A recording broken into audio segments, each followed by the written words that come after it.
Assalamu alaikum. So today I'm still sticking with my rule under 10 minutes, hopefully 5 minutes. Brief history lesson and a little bit about Muslims and Chinese because most of you watching probably are not in China and don't know. So of interest to you guys. Okay, so first of all, this is my Chinese Muslim headdress, special here. So I figured I'd wear it just for this.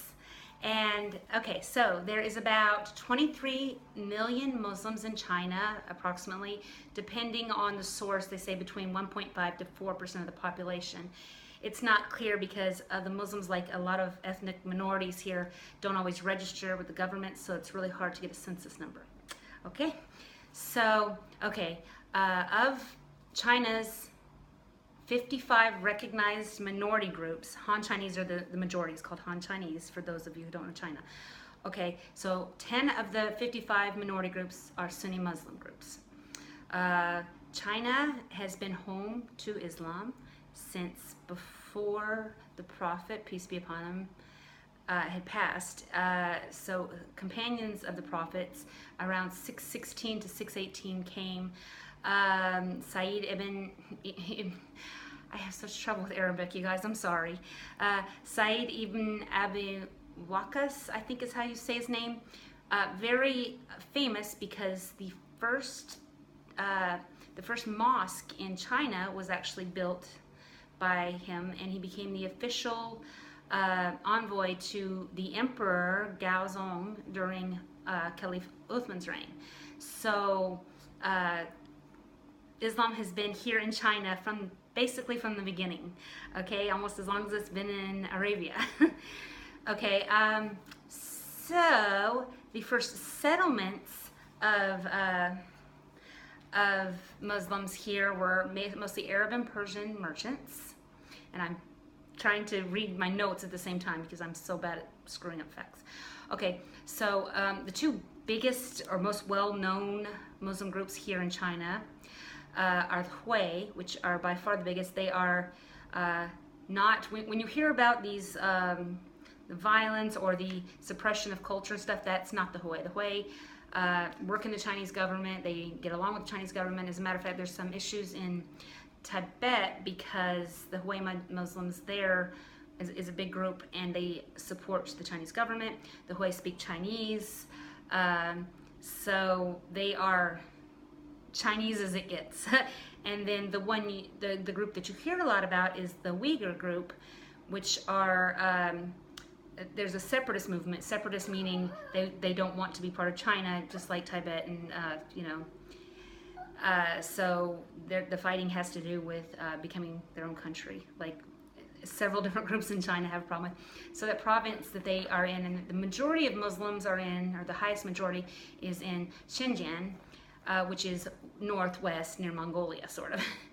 So the Uyghurs are the groups, like if you hear on the news and stuff, they say they're suppressing Chinese names or celebrations of Ramadan and things like that. That is the Uyghurs. The Hui are not subject to these same restrictions. It's specifically these ethnic groups.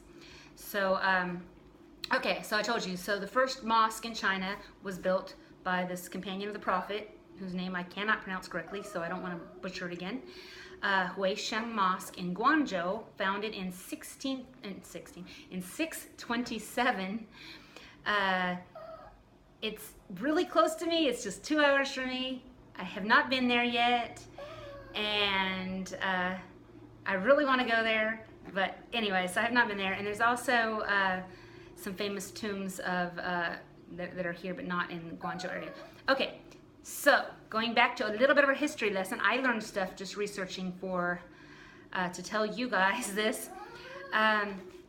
First of all, I'll go to Genghis Khan. Genghis Khan forbade the practice of Islam and called and not just Islam, also the Jews were also subject to the same thing. So he called Muslims and Jewish people slaves, and he forbid the halal and kosher slaughter of animals, circumcision, the different customs, and he wouldn't tolerate them. So the Muslims joined the Han Chinese, again the majority Chinese, against the Mongols and that's kind of how the Hui became a part of the Chinese culture.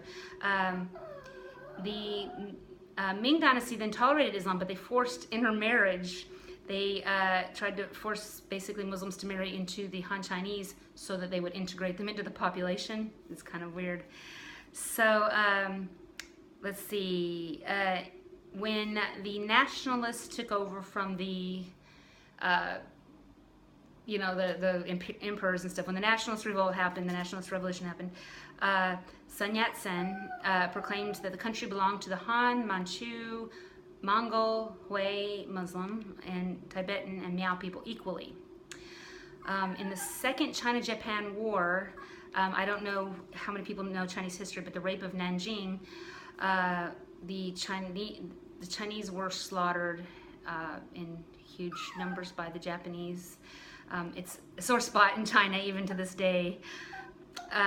So during the war, the Japanese burned down mosques, killed and raped other Hui Muslims. They forced girls to be sex slaves. They destroyed the Hui cemeteries. They would smear the Nanjing mosques that were left standing with pork fat. So the Japanese had an issue too with the Muslims at that time. Okay, during the Cultural Rebellion, that's Mao's time, not just Muslims but all religions were found to be anti-socialist, superstitious beliefs, enemy to the people. You know, the Cultural Revolution believed any kind of religion was bad, as the old needed to be replaced with new. So the Muslims, the same as the Christians and every other religious group, was suppressed, mosques destroyed, just like temples and churches were also destroyed in that time. And in 1978 is when the regulations against the Muslims were finally relaxed. So as a result, a lot of mosques here in China, you don't even see them until you're inside of them. There'll be a little entryway and you're like, I know it's around here somewhere. And it'll be a little entryway, maybe even through a food place, and you go into this huge mosque from there. And so that's a kind of weird thing, and that's due to the Cultural Revolution. It paid to hide the mosques a little bit. Okay, so that is a little bit of the history. I know it's not all the history, but I was just trying to keep this under 10 minutes and I'm already almost there. Oh my gosh, I'm so sorry. I am the most long-winded person. So, now in China, where I'm living now is not heavily Muslim, but here in the South, the majority of the Muslim women you see will not wear this kind of hijab. They wear a hat, sometimes just it's like a headband that rests right here with a little cover over their hair and back. It's kind of interesting. I think they're really pretty, but it's their version of covering. It's a little bit, lower key obviously here because there was a time of heavy persecution too. It's a little lower key. The Muslims around this area are mostly people who own food places. Actually, almost every place I've been, Muslims own the food places. Here it's noodle shops. The first city I lived in Shandong province, we had Huimin Xiaochu, Muslim street. It's all barbecues places. In China, if you've been here, we have Xiaokao, we call it. It's street barbecue, where it's pieces of meat on a stick that are roasted over an open grill. Very famous Muslim food, and they're not all Muslim, but Muslims have a big hand in this. And noodles, that's the other thing I was saying, which is from the Xi'an region where the terracotta warriors are. So that is the kind of the base of Hui Muslims is Xi'an. And Langzhou, which is the home of the noodles. Okay, so I'm at 9 minutes, 18 seconds, and I will shut my mouth because nobody's gonna watch this video if I take 20 minutes just going on about nothing. Also, I wanted to ask you guys what you think. So I think I've decided on a Muslim name, on an Arabic name, I should say, on an Arabic name. I have decided on Zahara, which I know sounds slightly Shia to some people, but because it's a nickname of the daughter of the Prophet, Fatima, but it's a beautiful name, and whether you're Shia or Sunni doesn't matter. She's still a beautiful person, and it's a beautiful name. And I'm ending now because it's 10 minutes. I love you guys. Bye. You have a good day.